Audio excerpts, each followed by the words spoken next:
Hello Nidorinas and Nidorinos, I'm KingNido, and today it is the Holon Allies going up against the Olivine Raiders, and as they have a look at their opening hand, let's have a look at this tale of the tape between two sides who had completely opposing seasons, where for the Holon Allies, they were unable to get a single series win. They were able to win games in between that, but they could not take a best 2 out of 3, whereas the Olivine Raiders, they went into victory road on top of the leaderboard and did not win a single game once entering. So with that said, let us know in the comments below who you think is going to win this matchup. Will it be the rainbow decks? Will it be the metal decks? Let's go. 3, 2, 1, go! And going first, it is going to be the Tropical Takedown deck of the Holon Allies, moving the Eevee into the active spot with the Grubbin on the bench. They are going up against the Ultra Wormhole deck of the Olivine Raiders. We can see the stack attacker that they're moving into the active spot, but they've also got that Dusk Maiden Necrozma, who they do move on to the bench. But here we go, our first game in this 3-game series, and last season they were best of 3 games. You had to win 2 to win the series, and that still happens here. But with that said, all 3 games actually count towards our leaderboard. You get 2 points for each of the 3 games that you win in a series, as the Allies are immediately going to play their penny, which allows them to use the Professor's Research from the Olivine Raiders Ultra Wormhole deck. So they get an extra 2 cards, they get the Sophocles, and they get the Jolteon. Now this Tropical Takedown deck of the Allies does produce water and lightning type energy in the energy zone, as the Raiders do pull their Beastite, and again they're using their Ultra Wormhole deck that they're immediately going or thinking of getting the Beastite onto the stack attacker. And they also think of going with the Poison Barb. They're not quite sure what they want to do just yet, but they do get a first energy here onto the stack attacker, and it is the Poison Barb that they will be going with. They want to deter the Holon Allies from going on the offensive, as this Eevee with the quick attack, it does do 10 damage. If they flip a heads, it does an additional 30, and we've just seen the Eevee EX get pulled for the Holon Allies.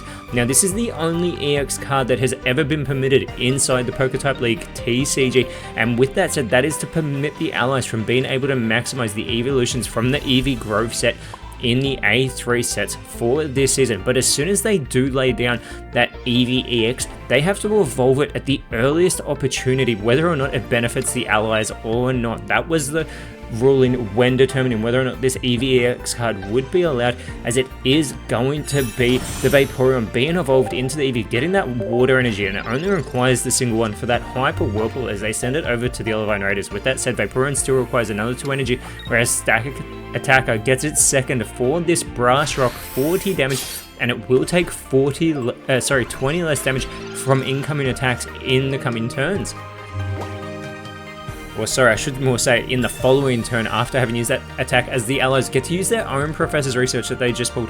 They get the rare candy, they also get the Eevee back, and they are going to get a lightning energy here onto the Vaporeon. They also are opting to play the Eevee back, and they're clearly not going to be using the attack, so they won't be going for effect 1. Instead they go for effect 2 that restores 20 health from the Vaporeon, and they play the rare candy. So this Grubbin will be evolved into the Viper Volt that does require 2 lightning energy to go on the offensive, and we can see that in the next turn it will be the water energy. As well as that, the Tropical Takedown deck, they're keeping that Eevee EX card in hand. It is once they lay it down they have to evolve it at the earliest opportunity, but there was no ruling that they have to actually play the card. So a very interesting decision here by the Holon Allies, knowing that they are producing water energy, because if they laid that Eevee EX card down on this turn, knowing they've got the Jolteon, they have to evolve it in the next turn, as the Raiders do get that Meltan onto the bench, getting the first energy onto the Necrozma. The leftovers are on the Meltan, the Beastite on the Necrozma, and the Melmetal's already in hand for them, as well as it is the Charger Bug being pulled for the Allies.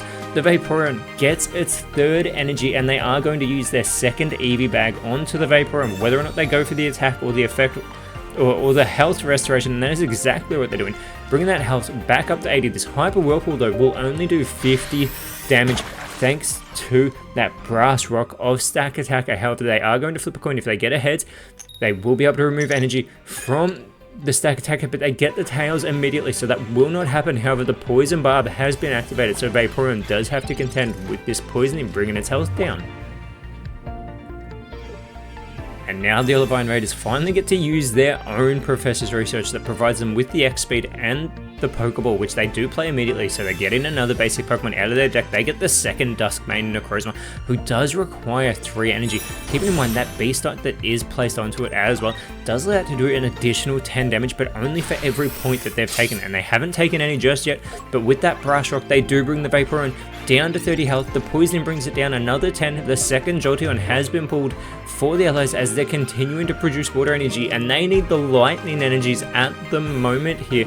And again, that Eevee EX is still in hand. It has not been played, as we can also see the Sophocles in hand for the Allies. It pairs perfectly with the Vikavolt. And they're thinking about how they want to approach this. They do get a water type energy onto the Vikavolt. They are going for the Hyper Whirlpool. 50 damage once again onto the Stack Attacker, bringing it down to 10 health. You have to think, should they have gone with that attack effect earlier from the Eevee bag, as they aren't able to get an energy off of the Stack Attacker. Once again, they've had Vaporeon brought down to only 10 health here. The second Stack Attacker has been pulled for the Olivine Raiders. They seem to be in control with this Ultra Wormhole deck at the moment, as they get a first energy onto the Melmetal, and with this Brush Rock, they also take the first point here in Game 1. Again, this 3-game series, you get 2 points for each of the 3 games you win, so that can impact how a side ends on our leaderboard throughout the season.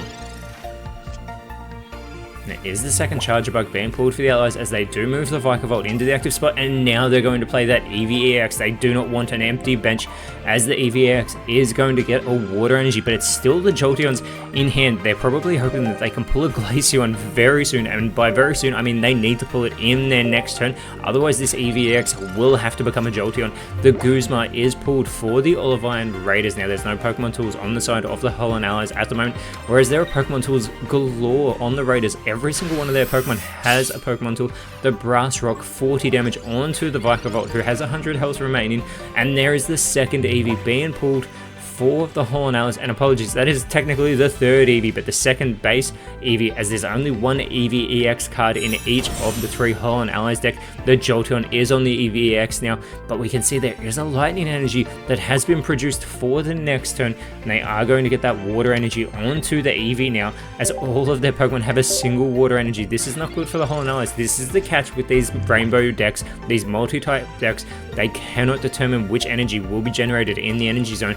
The Meltan has been pulled for the Raiders. They get a third energy onto the Necrozma, and they're playing their X speed. They're going to bring down that retreat cost for the Stack Attacker by 1. They discard the 2 energy that are on it. They are moving the Necrozma into the active spot. They're going on the offensive, because with this black metal, they get 110 damage onto the Vikavolt, taking their second point. They're going straight into the offensive. They don't want to give this Tropical Takedown deck any opportunity. It is the Eevee moved into the active spot. Necrozma did have to discard 1 energy. It is the Electrical Cord being pulled for the Holon Allies, and they are going to get this Jolteon into the active spot. With this beginning bolt, it will do an additional 20 damage, because they did just evolve it, so it's going to only do 60 damage to the Necrozma. They're just trying to maximize their damage here in Game 1, because that is all they can do, because this Necrozma is set up to absolutely obliterate this Jolteon right now. It does get its third energy. They pull the Lucamine, but that's not the big concern. This black metal, 120 damage, as the Ultra Wormhole deck will take Game 1. And as we have our first table reset, if you're enjoying what you're seeing, make sure to leave a like and subscribe so you don't miss out on any of the action in the PokeType League TCG. It will be the Allies now going first in Game 2, and they are using their Team Friendship deck, and we are still workshopping that name, obviously, as it is going to be the Carablast moved into the active spot as the only basic Pokemon.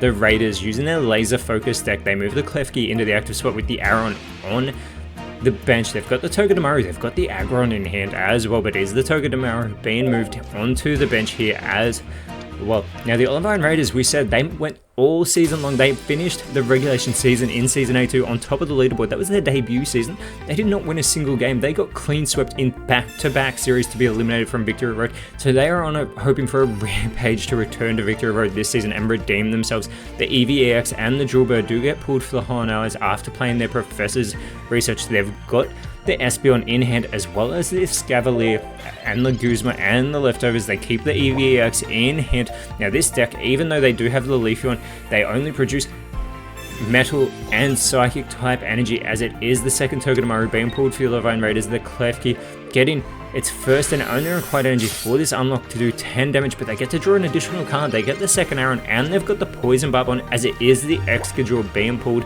for the allies. They can evolve the Carablast, they can evolve the Jawbreaker, but they are generating Psychic type energy at the moment, so they are going to get the Eevee EX onto the bench.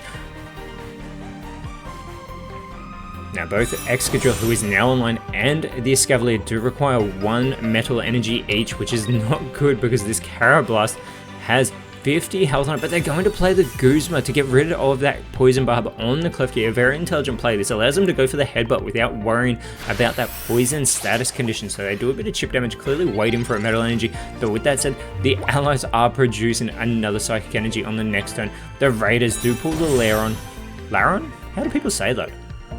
Laron? Let's go with Laron for this season, as it does get its first energy as well, and another unlock. As with this Klefki, they are thinning this deck extra quick. They do get the second Klefki out of this laser focus deck, as the second Escavalier is pulled for the Holon Allies, and on their next turn they will be producing a metal energy, as this Espeon has to come online. Again, that was the earliest opportunity that they could evolve this Eevee EX, so they had no choice, but they can get a Psychic type energy onto it. They're having a look at the Excadrill, they do get an energy onto this Espeon, and with this Energy Crush, it does 20 damage to the opposing Pokemon for all the energy on the opposing side, as that Headbutt, another 10 damage on to the Klefki, but they clearly could have retreated that Carablast. I'm wondering why this Team Friendship deck did not do so, as now the Aggron is online. This Giga Impact 150 damage, but it does have to wait to another let me get that out clearly.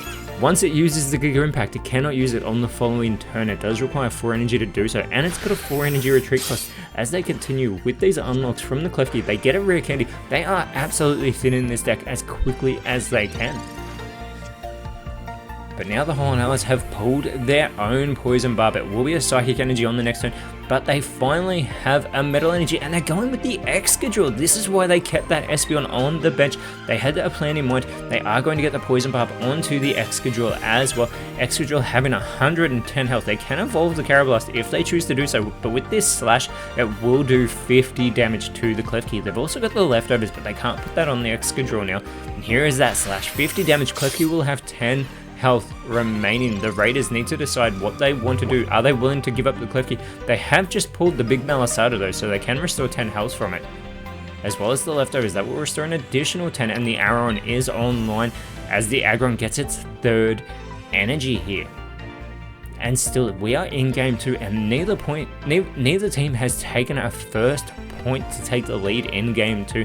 The Raiders are having a look at their current lineup. They're having a look at the Bristling Spikes of Togedemaru. It does only do 30 damage, but it does recoil 30 damage to the opposing Pokemon when it takes damage in the following turn. I hope I didn't explain that too confusingly. As the leftovers does restore 20 health for the Klefki, they're not going to try and draw another card. The allies pull their Eevee bag as well. The Eevee bag can restore 20 health from all of their evolutions, or it can allow the offensive evolution to do an additional 10 damage. The Escavalier online, but there is the Slash from the Excadrill, and Klefki has been wiped off the board into the discard pile. The Holon Allies have taken their first point of game 2. And for them, this is a huge redemption season. Like we said, they were unable to win 2 games in a single series in Season A. They could not get the energy online that they needed, as the Aggron gets its 4th energy online for this huge Giga Impact, and Excadrill has been wiped off the board into the discard pile, but it does leave Aggron with that poisoning to contend with. It has 4 energy on it here, as the Raiders take their first point. The allies moving their Espeon into the active spot, who has got 2 energy on it now. It is the second Drillbur being pulled for the allies, as they do generate a metal energy. Drillbur is moved onto the bench, and Escavalier gets its first metal energy of the game, as the Energy Crush will do 80 damage, but they're playing the Eevee bag as well, and with the effect 1 they will do an additional 10 damage, so this is going to do 90 damage to the Aggron, and it still has to contend with that poisoning, bringing it down to 50 health overall. And it is the second Laron being pulled for the Olivine Raiders. They immediately get that online, as Aggron cannot go on the offensive. They can retreat it if they so choose. They will have to give up their 4 energy to do so. Having a look at that more wild that they've got in hand, they do get an energy onto the Togedemaru. A very interesting choice. Are they going to retreat the Aggron? That will get rid of the 4 energy. This will greatly weaken the Espeon's energy crush. But no, they're not, and they're not going to use the big Malasada. They're willing to give up Aggron here. The second Eevee has been pulled by the Holon Allies. They have got a Sylveon and a Leafeon inside that deck somewhere, as they do get that Psychic Energy onto the Eevee, another Energy Crush, and they wipe this Aggron into the discard pile. The Holon Allies only need one more point to take game 2 over this laser-focused deck. And it is the Togedemaru moved into the active spot. The Professor's Research is pulled and played immediately by the Raiders. They get the second Mawa, they get the Sophocles, who does pair brilliantly with the Togedemaru. It allows it to do an additional 30 damage, but they can't play that right now because they've already used the Professor's Research. It is a supporter card and you can only use one of them per turn, but they do get the second Togedemaru onto the bench here. And they're thinking about how to approach this with the Bristling Spikes again, 30 damage, but in the next turn, if it takes any damage, the attacking Pokemon takes 30 damage, but it's the Sylveon being pulled by the Holon Allies with the Evo Harmony. It does do 40 damage, but it does an additional 30 damage for each evolution Pokemon on the bench, and there is a Scavalier.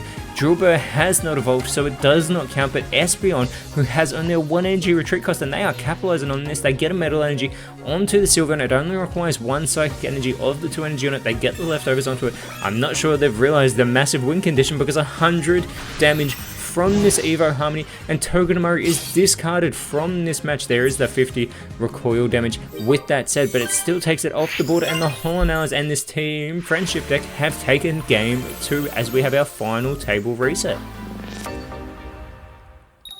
And the Holon Allies are trying to take their overall 2 out of 3 series for the first time since Season A1, using this Angel Grove deck, going up against the Raiders Super Burst Impact deck that will be going first. They move the Alolan Diglett into the active spot. It is the Eevee, and it's the Continuous Steps Eevee in the active spot for the Allies. They were permitted to pick different Eevees from Season A1, Season A2, or Set A1, Set A2, and Set A3.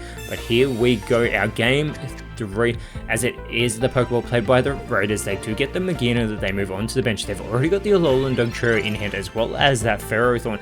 There is the Flareon in hand for the Allies, but it does require a Fire-type energy, and they're producing Darkness energy at the moment. Those are the 2 types of energy produced from this Angel Grove deck, as the Eevee does get its one and only needed energy. With these continuous steps, they flip a tails. It would, if they flip a heads, it continues until they flip a tails, but unfortunately for them, they get no damage done because it was a tails immediately. The Ferrothorn, the second Ferrothorn being pulled for the Olivine Raiders here.